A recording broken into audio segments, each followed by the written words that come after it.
A House lawmaker calling for the suspension of the Education Department's comprehensive sex education, citing concerns the lessons are not age appropriate for students.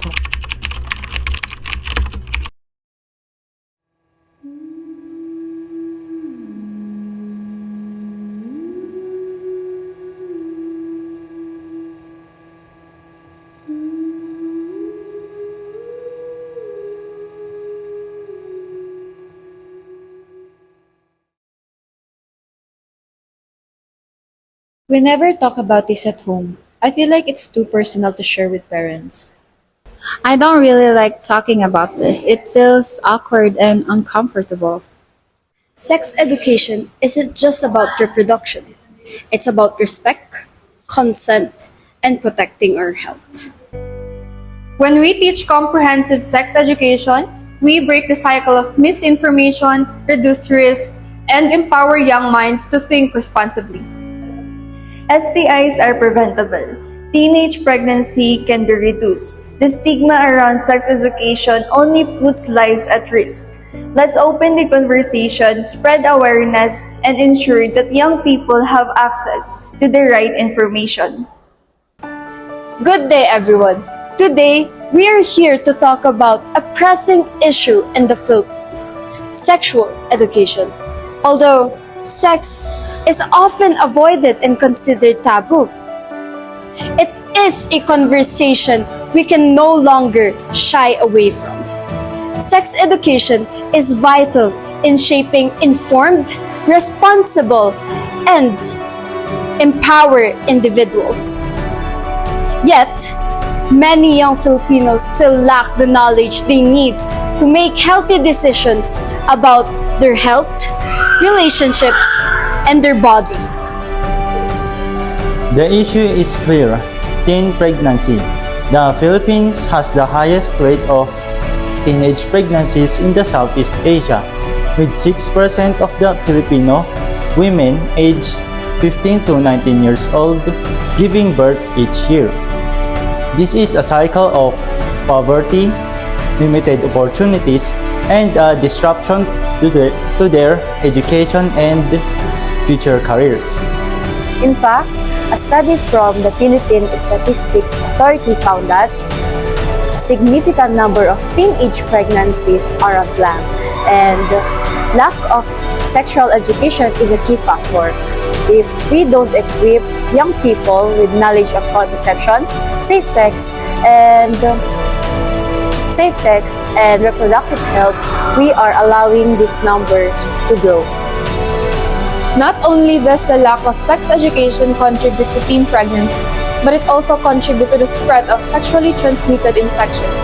The Department of Health, or DOH, reports that nearly 50% of the new HIV cases here in the Philippines are among young people aged 15 to 24.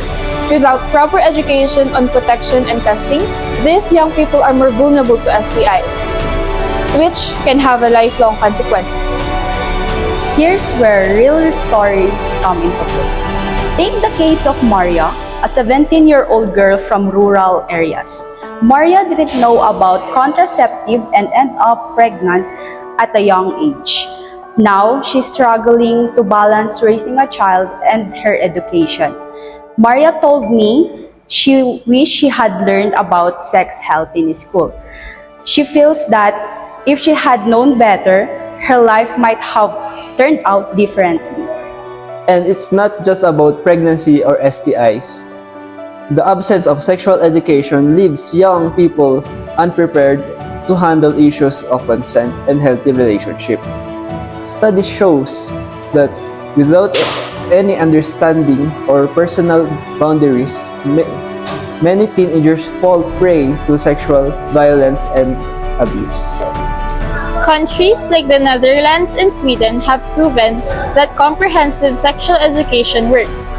They have lower rates of teenage pregnancies and STIs because they prioritize sexual health education from an early age, teaching young people not just about sex, but about respect, consent, and safe practices. We cannot ignore the social aspects of sexual education either. In the Philippines, many teenagers often feel uncomfortable talking to their parents about sex because of cultural and religious taboos.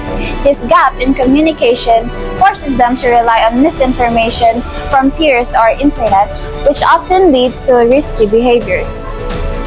The reality is, the longer we delay the implementation of comprehensive sexual education, the more we put our youth at risk. And when we fail to address the issue, we allow the cycle of ignorance, shame, and poor decision-making to continue to evolve. Additionally, we need to ensure that these programs are accessible in both urban and rural areas, especially in communities where education on sexual health is scarce. This means providing proper training for teachers, school resources, and parent support in discussing these topics with their children. It's not just about what happens in the classroom. We need to engage the community, parents, caregivers, and local leaders. We must create a culture where young people feel comfortable asking questions and seeking guidance without fear of judgment or stigma. Ultimately, the goal is simple: empower our youth with knowledge. We need to advocate for comprehensive sexual education that equips young people to make informed, healthy choices and create a safer, more respectful environment for everyone. But we have the power to change this. We need policy reform to ensure that sexual education is included in our national curriculum for schools in our countries.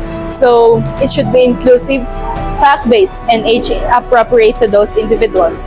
It covers the topics such as consent, contraceptions, sexual health, and emotional well-being. Join us. Join us. Join us. In advocating for change, together we can make a difference.